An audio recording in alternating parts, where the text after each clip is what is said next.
And while we do have a series regarding sa isang libro, The Unsaved Christian, for now, we are going to take a break sa series na yon, and we are going to take a look at this subject, which is why the resurrection matters. And the reason kung bakit din po natin ito pag-aaralan ngayon is somehow related still to our series, dahil according dun sa book na yon, there are actually 2 seasons sa isang taon kung saan tumataas yung church attendance. And yung 2 season na yon, amazingly, is yung Christmas season and yung Easter. And both of that ay, bagamat ito ay kanilang ang mundo, ito ay sineselebrate, inaalala, kung titignan natin, amazingly, it is actually pointing dun sa dalawang mahalagang event as well sa Christianity. What is that? Kapag Christmas, it talks about the incarnation. And then kapag Easter, it talks about the death and resurrection of Christ. So, dito sa 2 season na ito, dito daw tumataas yung attendance, pero afterwards, muling babalik sa dati, babagsak ulit. And why is it that many people choose to celebrate this? Pero ang question dito ay, naiintindihan kaya talaga nila yung pinakang essence ng incarnation, ng pagkakatawang tao ng Panginoong Jesucristo? At ngayon, sa season na ito, today is actually yung Easter Sunday, inaalala ang muling pagkabuhay. Ang tawag ng iba ay linggo ng pagkabuhay. Nauunawaan kaya nila ang importansya nitong muling pagkabuhay ng Panginoong Jesucristo? Namatay ang Panginoong Jesucristo, lagi natin naririnig, namatay siya para sa ating kasalanan. Pero pag tinanong tayo, para saan ang kanyang muling pagkabuhay, meron kaya tayong malinaw na pagkaunawa sa bagay na ito. And when it comes to the resurrection, mga kapatid, kapag ito ay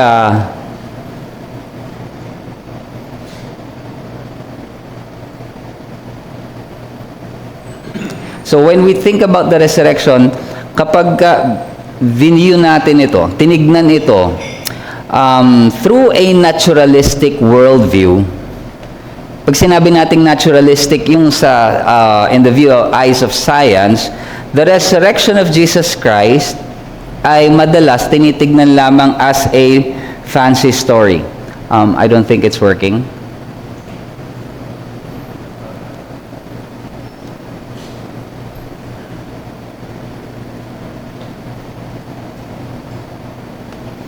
So through the lens of naturalistic worldview, the resurrection is viewed something as a fancy story, which means para lang siyang myth, alamat, or legend.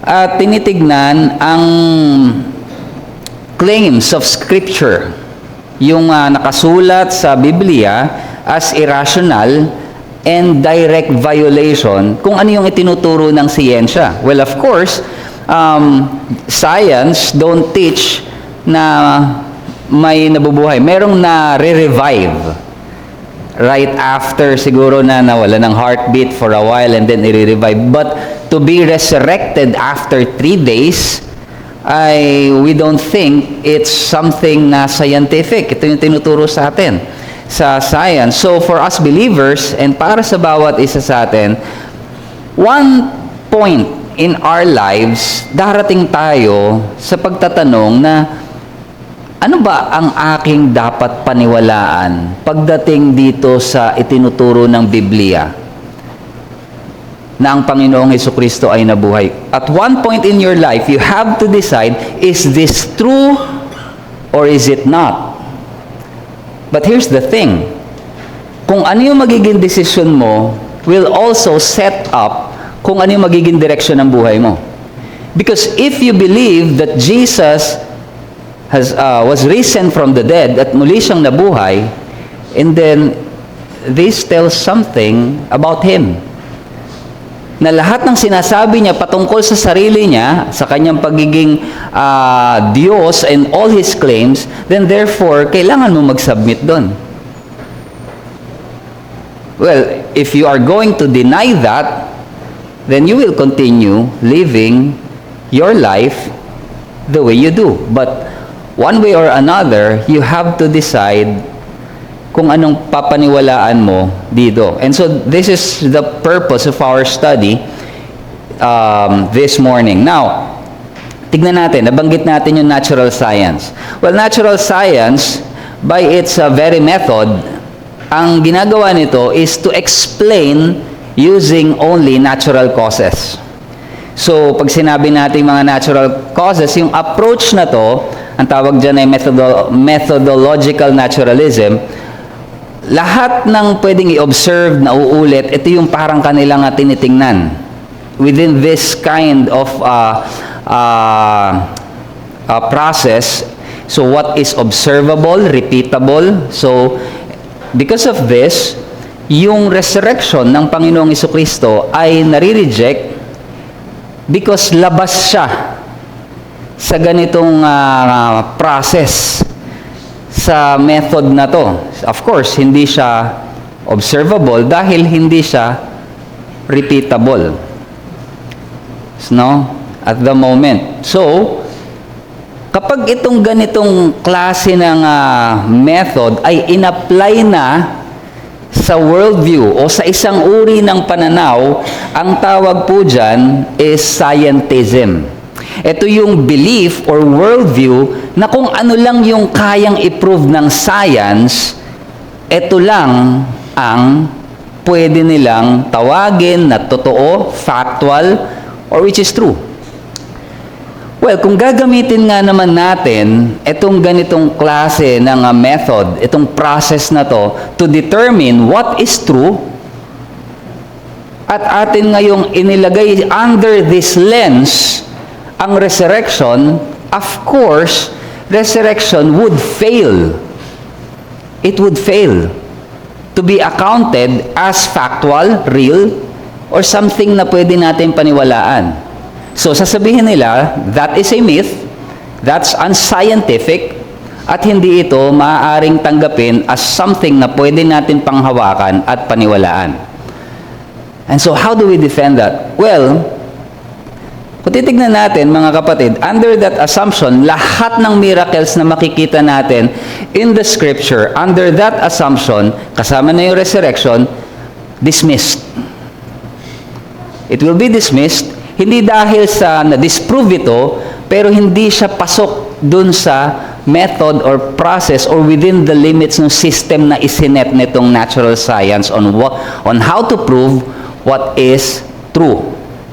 So, yung denial ng resurrection is actually not the conclusion ng science, pero resulta ito nung ginagamit nilang method. Hindi the science itself. Kaya nilagyan natin ng natural science in a sense na ang tinitignan lang nila is yung in the realm of the natural. Pero here's the thing. Natural science prioritizes repeatable observation. Pero ang history at marami pang mga bagay na pinapaniwalaan natin, it works differently. Kasi bakit? It relies on testimony, documents, and witnesses. So kapag pinag-aralan ba natin, for example, ang kasaysayan, sina Rizal, di ba parang it is not, hindi rin siya pasok doon sa system na yan because it is not something na observable and repeatable. We need to rely on testimonies, documents, historical witness. So, ibang category itong resurrection because resurrection is an event. Yun ang kailangan natin tignan. Kapag tinignan natin ang resurrection as something na parang scientific or lab experiments, of course, it will fail. But if we take a look at it as an event, isang pangyayari, isang kasaysayan, then what we need are witnesses. Ang kailangan natin is something that will prove the resurrection. At ito po yung mayroon tayo, the resurrection witness.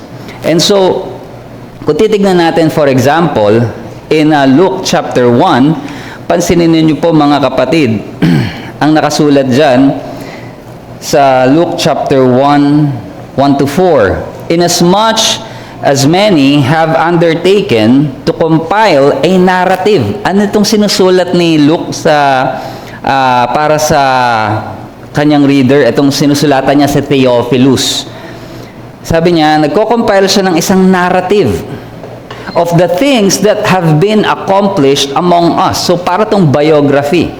Just as those who from the beginning were eyewitnesses and ministers of the word have delivered them to us. It seemed good to me also, having followed all things closely for some time in the past. So si Luke was actually a historian, at sabi niya, sinundan ko tong mga pangyayaring ito in the past. I followed this, at ito yung kinocompile ko ngayon na narrative to write an orderly account for you. So ito pala isinusulat niya para kanino? Most excellent Theophilus. Okay, sinusulatan niya itong person named Theophilus. Ito yung Gospel of Luke. That you may have certainty.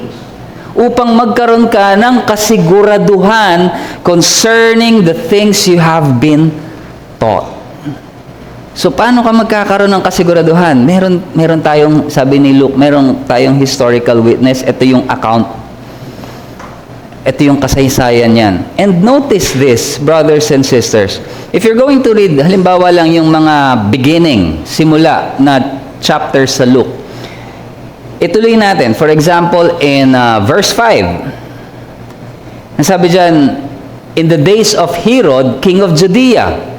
Notice, there is a historical person, Herod, in a geographical location, Judea. So, itong sinusulat ni Lucas ay hindi parang nung unang panahon sa malayong kaharian. So, it's not like that, na parang hindi mo alam kung kailan, hindi mo alam kung saan. No.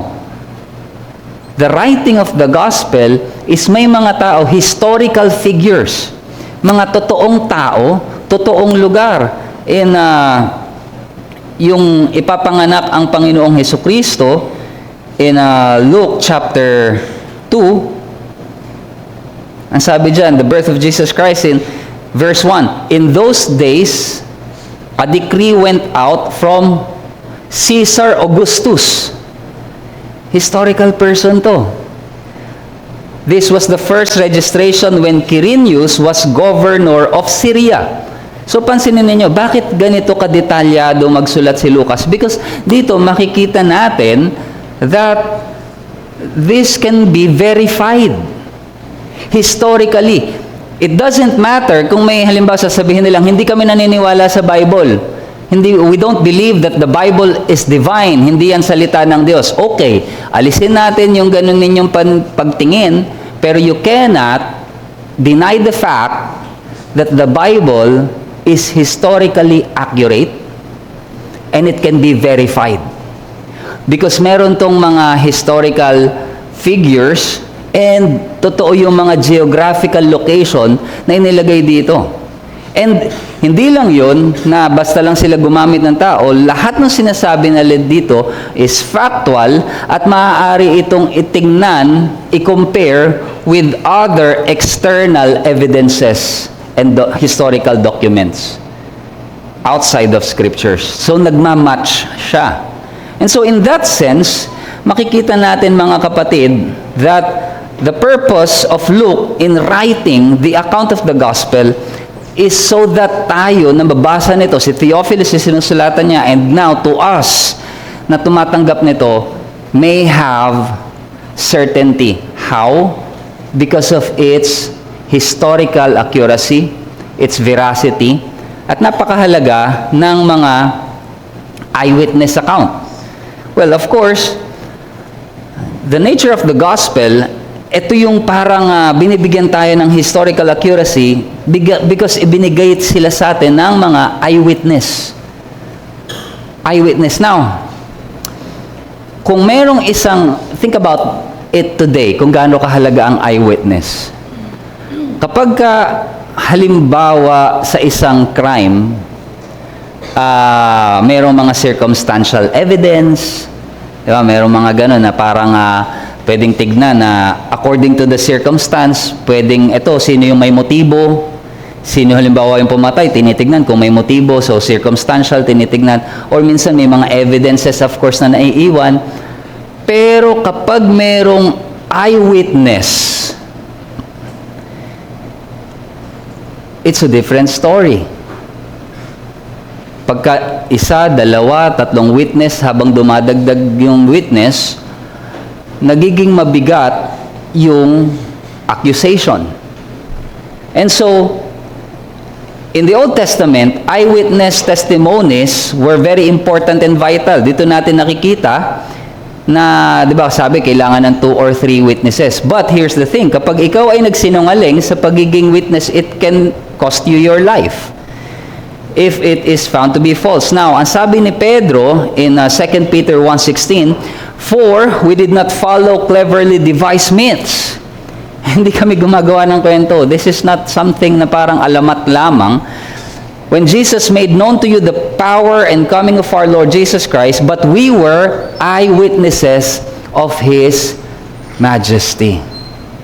Ang sabi ni Peter, they are eyewitnesses. So, kiniklaim ni Peter yung testimony about Christ, yung glory niya, yung kanyang yung sinusulat niya, lahat ng ito is something that he was able to witness.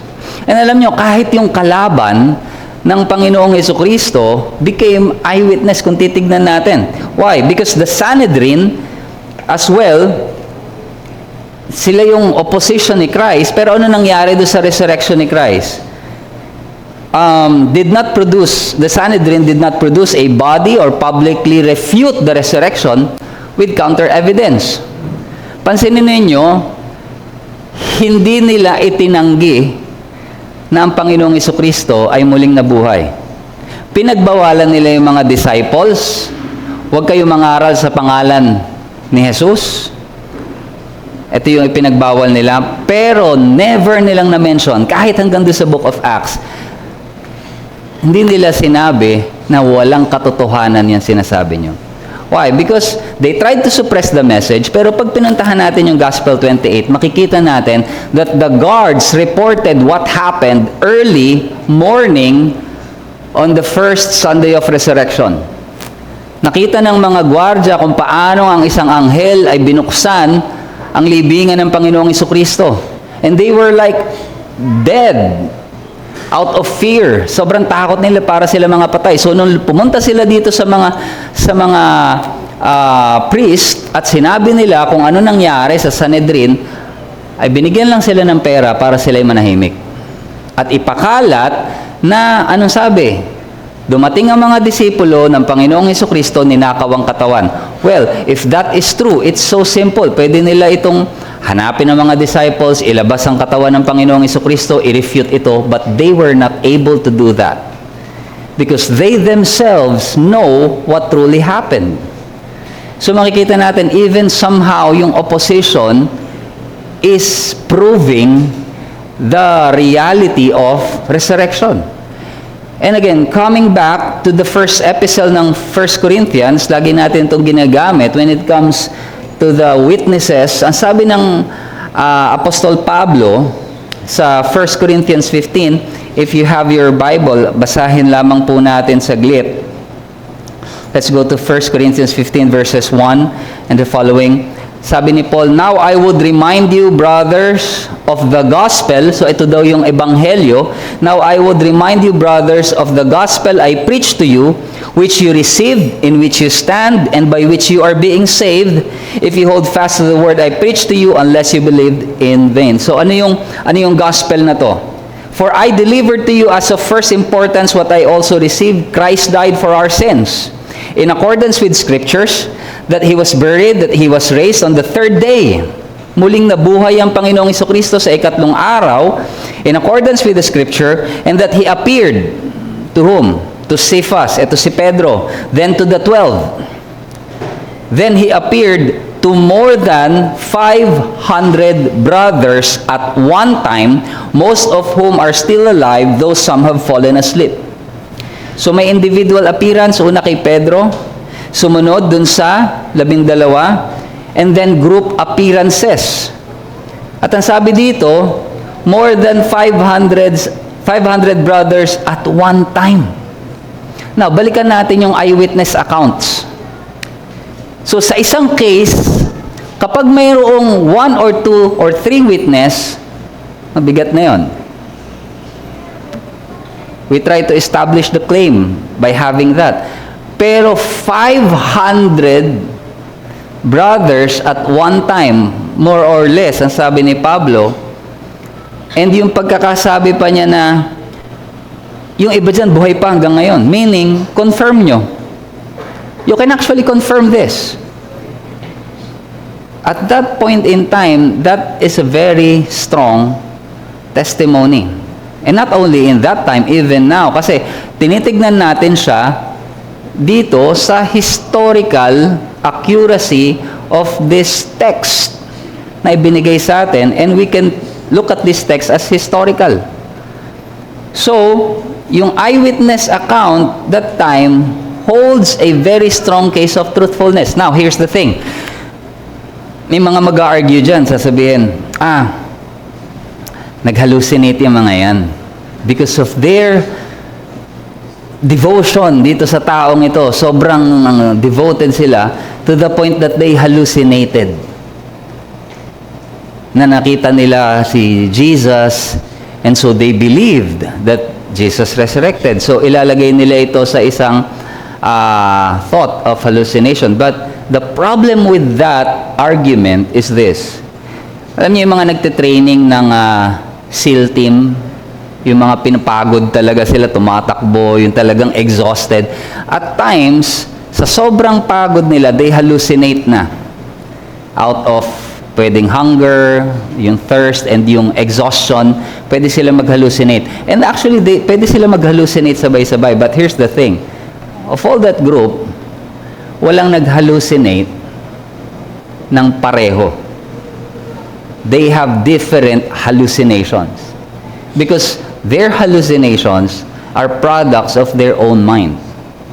So yung sasabihin na ito ay mass hallucination, na iisa lang yung nakikita nila, it's not actually something na pwedeng mangyari. Because yung hallucination nito, we have, kung mag-hallucinate tayo sabay-sabay, kung tayong lahat ay magte-take ng, halimbawa, although hindi natin yung gagawin, mga kapatid, ng mga pills that would let us hallucinate, magkakaiba tayo ng kalalabasan na makikita. If you get what I mean. But here, they all saw one thing, and it was Christ resurrected. And so, dito natin ngayon titignan, so yan, individual appearances, group appearances, more than 500 brothers at one time. So what is the importance of this? So, ini-establish na natin na maaari nating panghawakan ang muling pagkabuhay ng Panginoong Jesucristo according to this, to the witness of Scriptures that is passed down to us. Now, the question is, gaano ka-importante para sa atin ang resurrection ng Panginoong Jesucristo? Well, I will not be thoroughly exhaustive dito sa atin po ngayong Bible class because kung nakita niyo yung bulletin natin ay it's all about resurrection ang mga topic namin ni Pastor. So for maybe may mga matatouch pa. So I will not exhaust everything here in this lesson. Pero ang una kong gustong ipakita, mga kapatid, in the importance of Christ's resurrection, pag pinuntahan natin yung 1 Corinthians 15:22 to 23, ganito po ang sinasabi. For as in Adam, all die, so also in Christ shall all be made alive, but each in his own order. Christ the first fruits, then at his coming, those who belong to Christ. So in the Old Testament po, mga kapatid, yung first fruit na tinatawag, naalala natin yun, yung, if I remember correctly, na-discuss din sa atin ito, yung festival na ito, yung sa first fruit. Now, indicative ito, nagpapakita ito yung unang ani, ihahandog sa Panginoon, but yung meaning nito, or yung sinasalamin nito, is because ito yung unang bunga pa lamang. Meron pang paparating na mas malaking ani. That's why they are offering the first fruit. Now, dito, ang tinukoy ni Pablo na first fruit is Christ. Si Christ daw yung unang ani. First fruit. Meaning, yung resurrection ni Christ, first fruit, may susunod pa na mas maraming resurrection. Ibig sabihin, Christ's resurrection, ang tinutukoy na kasunod nito, is the believer's resurrection. Meaning, itong pagkabuhay pala ng Panginoong Jesucristo is an event, pero hindi hiwalay na event yung pagkabuhay ng mananampalataya, muling pagkabuhay ng mananampalataya. It's actually one event. Kumbaga parang yung first fruit, one harvest time yun. Pero, kumbaga ang makikita natin, these are two episodes of the same event. Meron lamang, kumbaga parang nauna ang Panginoong Jesucristo, pero kasama tayo, automatically, kasunod na tayo dito sa pangako ng muling pagkabuhay sa mga nanampalataya sa Panginoong Jesucristo. So, Jesus' resurrection begins the resurrection harvest na siyang makukumpleto pagdating ng huling araw. You see that? Jesus' resurrection actually started something. Sinimulan nito yung muling pagkabuhay na darating at matatapos sa huling araw para sa ating mga mananampalataya. So it's like, kumbaga sabi nga, one event. Hindi siya dalawang event, resurrection ni Christ and then resurrection ng believers. That's not separate. This is actually one event, pero may dalawang episode na una ang Panginoong Jesucristo. And so, ito yung pangako sa atin in Romans chapter 6 verse 5, for if we have been united with Him in a death like His, kung tayo nakipag-isa sa Kanyang kamatayan, we shall certainly be united with Him in a resurrection like His. So believers are united with Christ's death and resurrection. So it follows, kung nanampalataya ka kay Kristo, nakipag-isa ka kay Kristo, sa Kanyang kamatayan, ikaw ay naging kabilang, ganon din naman, magiging kang kabilang sa Kanyang muling pagkabuhay. And so, applying the resurrection, maganda po may binigay si Paul David Tripp na 5 bagay or kaparaanan para tignan natin ang ating buhay in the light of this resurrection reality. So, may 5 paraan daw na pwede natin tignan yung sarili natin, yung buhay natin in light of this truth. Number 1, ang sabi niya, the resurrection of Jesus guarantees your resurrection too. Na ibig sabihin nito, minsan iniisip natin ang buhay parang paulit-ulit. It's a cycle. That's how we think of life. Tutulog, gigising, magtatrabaho, babalik dito, and ano lang ay may biyaya. Pero that's not what reality is. Ang buhay natin is marching to a conclusion. Meron siyang linear siya. Hindi siya paulit-ulit, na parang paikot-ikot lang. Our life is actually linear kasi meron tayong papunta tayo sa isang glorious ending. May glorious conclusion tayong inaabangan. We look forward to the end. So, ang resurrection pala, pwedeng alisin nito yung mindset na, ito na naman, ulit na naman, ito na naman ang buhay. No. The resurrection of Christ points you that someday, all this also will end and you will be gloriously raised with Christ. So, ang buhay po natin, sabi dyan, your life is being carried to a glorious end. So, there will be a moment when God will raise you out of this broken world, and sin and suffering will be no more. Secondly, sabi ni Tripp, the resurrection tells you what Jesus is doing now. Ano bang ginagawa ng Panginoong Jesucristo ngayon? Ang sabi sa 1 Corinthians 15:25, He must reign until He has put all enemies under His feet. Christ is reigning. Ang Panginoong Jesucristo ay naghahari na ngayon, and the world is not out of control, but under the control of one who is still doing His sin-defeating work. Now, think about this. Kapag tinignan natin ang mga balita ngayon, it's very alarming. May gera dito, gera doon, pagtaas ng mga ganitong bilihin, ng presyo, itong mga to, what will happen next month? Totoo ba kaya itong balita na lumalabas, and itong mga ganitong mga talks between nations and countries? But as believers, we must remind ourselves that Christ is reigning. He is reigning now. And that can give us comfort. Number 3, the resurrection promises you all the grace you need between Jesus' resurrection and yours.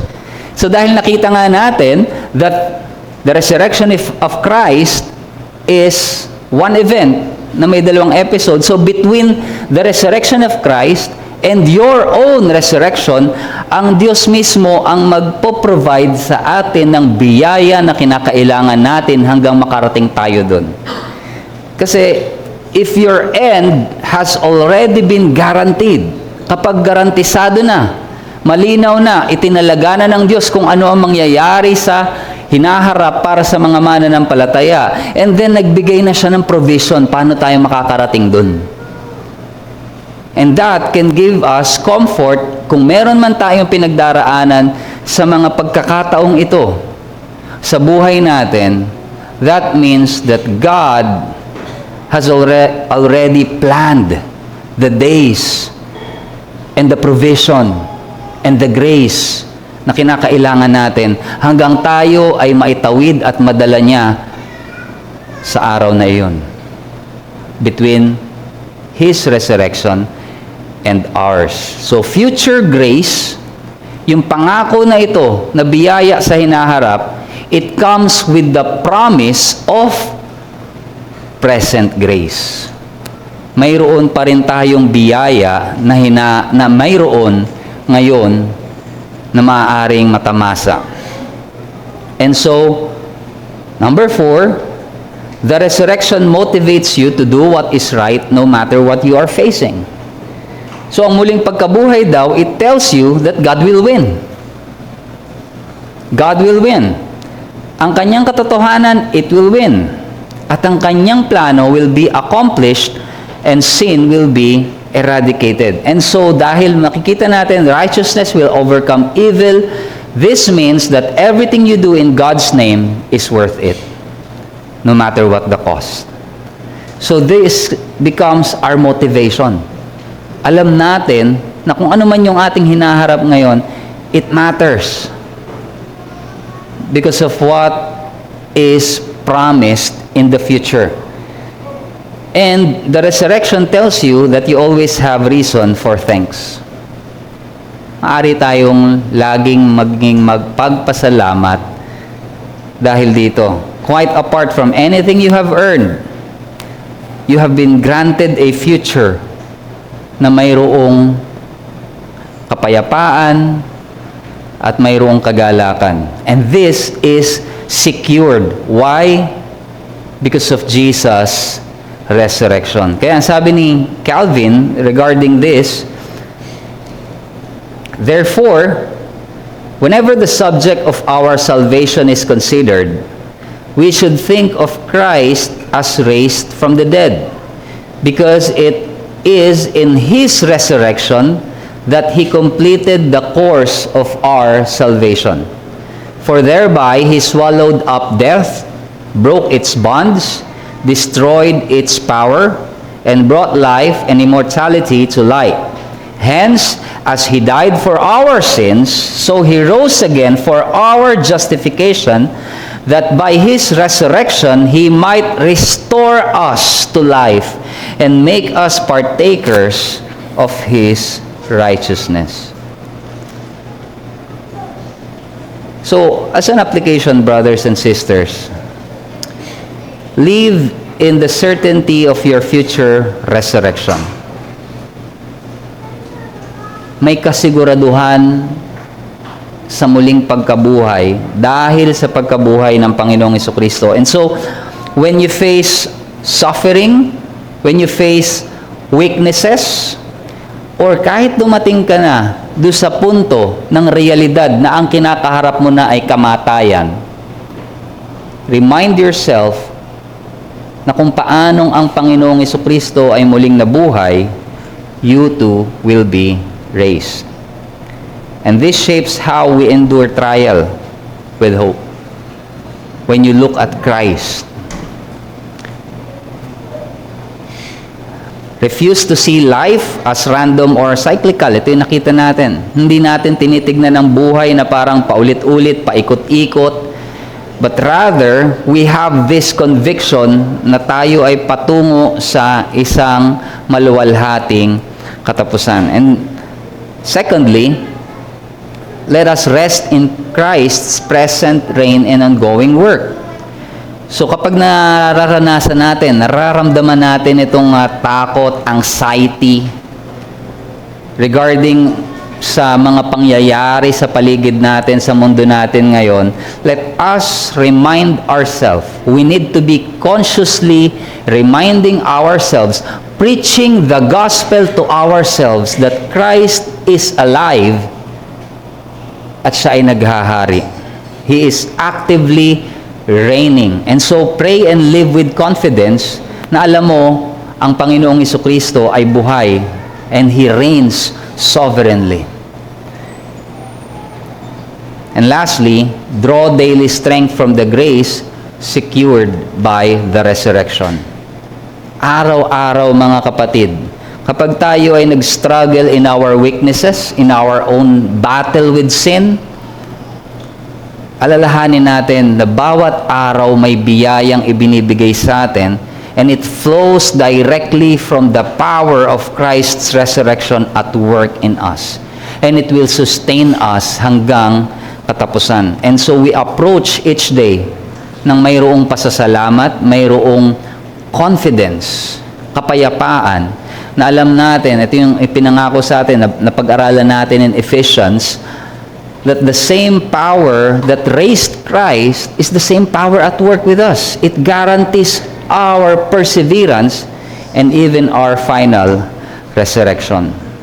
Therefore, as a summary for all this lesson, the resurrection of Jesus Christ, nakita natin, is historically grounded, confirmed by eyewitness testimony, at ito yung pinakang cornerstone ng ebanghelyo na ating pinangahawakan, assuring the truthfulness of God's promises. And the resurrection also guarantees our future resurrection, na tayo ay kaisa sa kanyang kamatayan at muling pagkabuhay, and we are marching towards that glorious end. And lastly, the resurrection provides present and future grace. Mayroong biyaya para sa atin sa ngayon at may biyayang naghihintay, and it motivates us to live today in righteous living. And we have reason na magpasalamat, magkaroon ng pag-asa, and that we can have confidence in God's ultimate victory. And so with that, brothers and sisters, somehow, nawa ay atin pong nakita ang kahalagahan ng muling pagkabuhay ng Panginoong Jesucristo para sa atin na mga mananampalataya. And so with that, we end our lesson for this morning in our Bible class. So mayroon po ba kayong komento? Mayroon po ba kayong katanungan or paglilinaw before we end in prayer?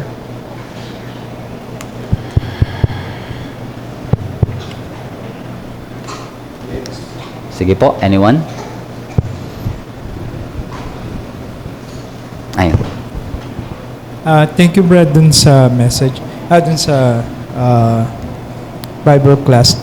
Naalala ko lang ito. Share ko lang dun sa 1 Corinthians. Ay, nawala. Sorry po. 1 Corinthians. Ano ba ito? Sorry po. Pasensya na po. 13 to 14. Sabi po dito, sabi ni Pablo, subalit kung walang pagkabuhay na muli ng mga patay, si Kristo man ay hindi muling binuhay, at kung si Kristo ay hindi muling binuhay, ang aming pangangaral ay walang kabuluhan, at ang inyong pananampalataya ay wala ring kabuluhan. So, share ko lang, Brad. Thank you for pointing out that verse. So, napakagandang paalala sa atin. And also a verse that reminds us of the importance ng resurrection. Thank you po. Sige po, meron pa po ba? Deacon? Brad, tanong ko lang, hindi masyado itong kalalima, pero yung, di ba nung unang nagpakita siya ay ang Panginoon sa mga apostol, parang hindi naman agad nila na-recognize. Di ba, parang may progress. Ano ba yun? Siya ba yung appearance niya ay hindi kapareho nung normal na magkakasama sila dati, or somehow blinded yung parang inintend ng Panginoon na hindi talaga makilala siya agad? Ang take ko po dyan is yung sa second part ng sinabi ninyo. Kasi kung titignan natin yung dalawang disciple on the road to Emmaus, parang hindi kagad nila nakilala ang Panginoong Jesucristo. May mga nagsasabi po kasi that somehow recognizable but unrecognizable as well because of the glorified na body ng Panginoong Jesus. May mga nagsasabi rin na maaaring inintend ito ng Panginoong Jesucristo for the purpose of teaching them, kagaya dun sa dalawang disciples sa Emmaus na after niyang i-break yung bread, tsaka lang nabuksan yung kanilang mga mata and they realize kung sino yung kausap nila all throughout. So maybe it is within God or Christ's intention at the moment to teach. Kahit si Maria, nung nakita niya ang Panginoong Jesus doon sa garden, akala niya gardener. Tinanong pa niya kung saan dinala yung katawan. But then, their eyes were opened and they realized nung kinausap sila. So, siguro merong, we cannot fully give a dogmatic answer to that kasi wala ring malinaw na ibinigay sa atin. Pero maaari natin tingnan na maaaring it's because of the glorious, kumbaga glorified body. Pwede rin naman na when you don't expect something, alam niyo yung parang naglalakad ka halimbawa sa malayo, and then may nakita kang kakilala, tinitignan mo, parang siya ba yun? Hindi mo sigurado kung siya nga, kasi hindi mo naman ina-expect na makita tong taong to dun. So, because Christ is dead, siguro may mga instances din na hindi rin nila ine-expect na makita in that way. So, maraming possible explanation, pero siguro dun po tayo mag-stick sa intention ni Christ at the moment to teach yung mga disciples dun sa bagay na yun. Anyone else?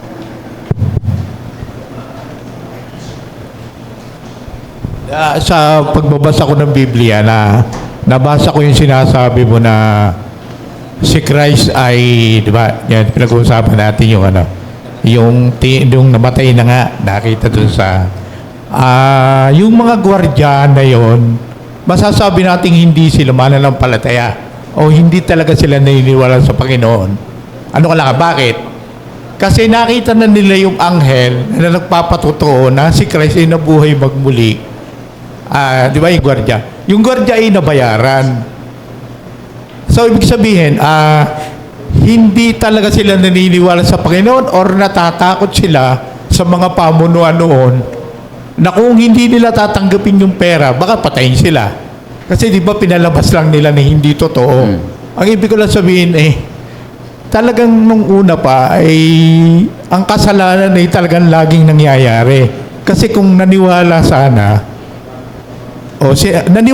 yung mga namumuno noon na ito na talaga yung Diyos na katawang tao. Ito yung Diyos.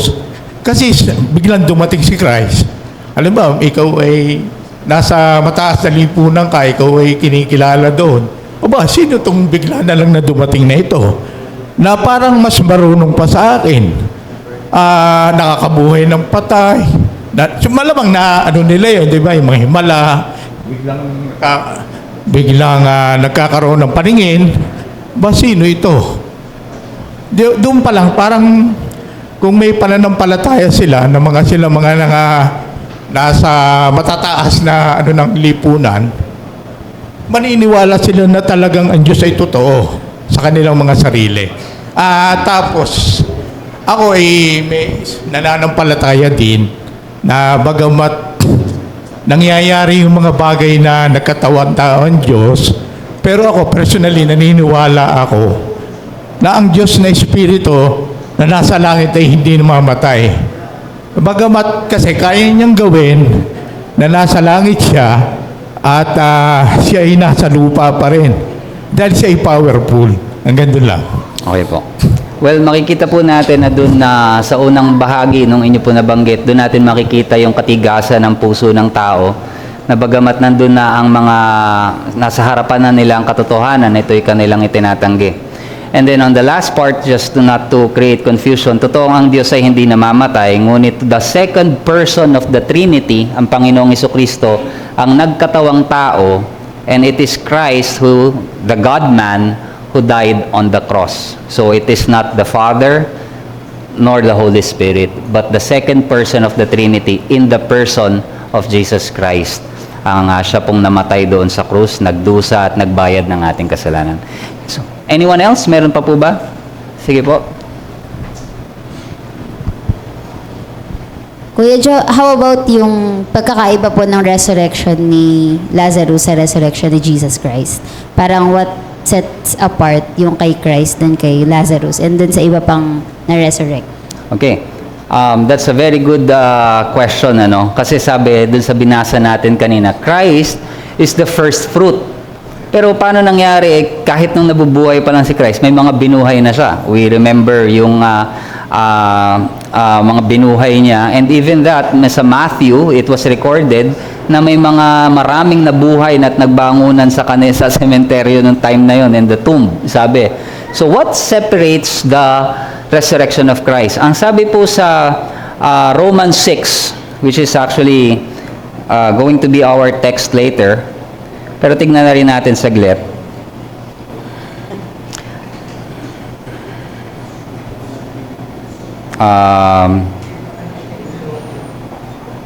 Sabi dito, sa verse 9, 6 verse 9, we know that Christ, being raised from the dead, and here's what separates it, will never die again. So, the rest, yung mga binuhay ng Panginoong Jesucristo, si Lazarus na buhay ulit, but they died. They were resurrected, again, in a sphere na nandito at nagre-reign pa rin yung kamatayan sa kanila. But the resurrection of Christ, kaya siya yung naging first fruit, ito yung resurrection wherein He will never die again. And yun yung and the rest nung magiging resurrection after that, dahil si Christ yung first fruit doon, the rest of the resurrection after that is no longer to be reigned by death. Wala nang kamatayan after that. So that's what separates Christ's resurrection dun sa mga resurrection na nakita natin kay Lazarus and the rest. Sige po, meron pa po ba? Do we still? Okay, we can still have one more question.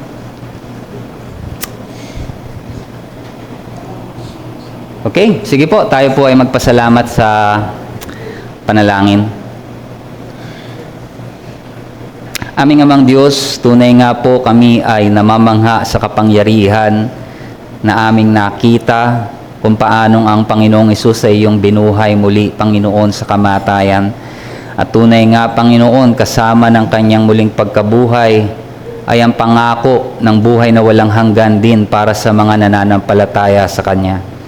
At sa Ebanghelyo, Panginoon, ito ay niyayakap namin. Ito, Panginoon, ay aming pinapaniwalaan, sinasampalatayanan. At salamat, Panginoon, sa katotohanan ito na ngayon ay aming narinig, muling napakinggan at mas lalong naunawaan.